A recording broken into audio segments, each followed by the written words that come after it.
You mentioned helmets. What are the regulations around protective gear and then how are they applied?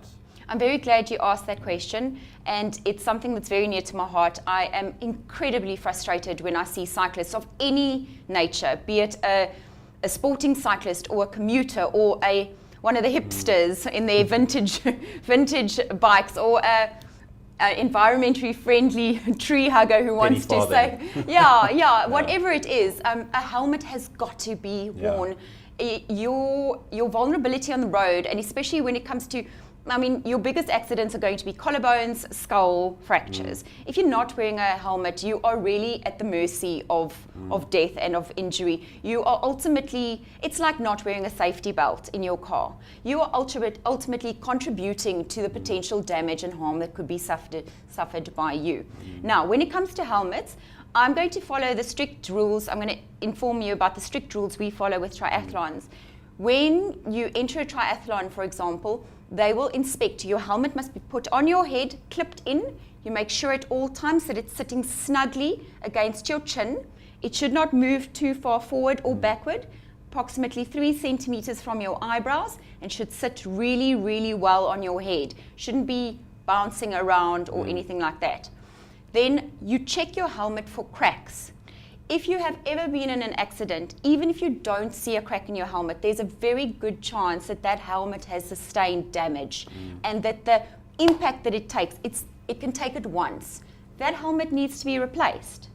And I can't emphasize enough the importance of wearing a helmet just cycling. And parents with their kids in little carry pouches cycling around, kids without helmets, you're looking for trouble. And as a female cyclist, is crime a concern for you? Crime's a huge concern. We've also heard about with mountain bikers, half the reason why they take up the sport is because you avoid a lot of the dangers of the road and then they get mugged on the mountain, for example. Yes, I think we live in a community, a society, unfortunately, there's a lot of poverty, and whenever there is interest raised in something of commercial value for sale, there will be people who will commit crimes to obtain it. There's obviously, and a lot of the criminals are very, very, it's not skilled, they've done a lot of their homework to see which bikes are expensive, what it's going to cost, and they do target you. We always cycle in groups, and I would never suggest somebody cycling alone at any time. You can also follow the various apps that one can use so that you can actually be tracked by someone so that you keep yourself safe.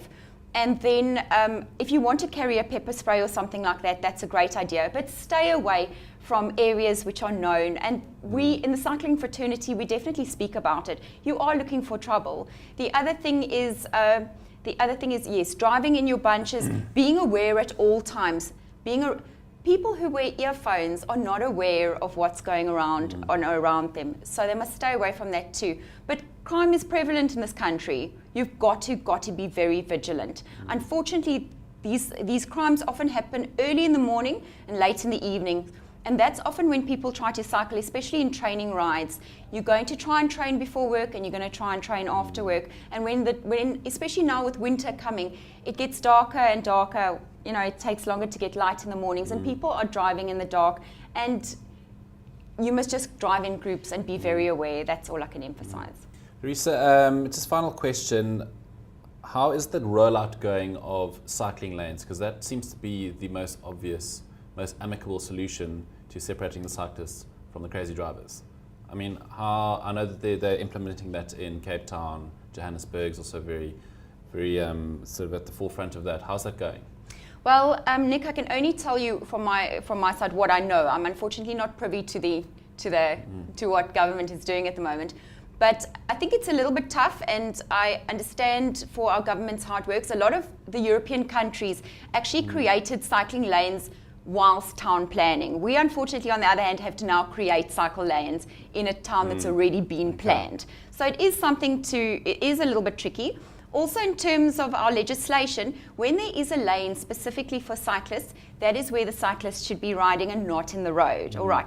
So there are areas that are being demarcated. There's a lovely cycle route all the way to Big Bay, lovely cycle route, and it's much safer. it's actually in really good condition, and there are patrols here and there. So I think it's all going really well.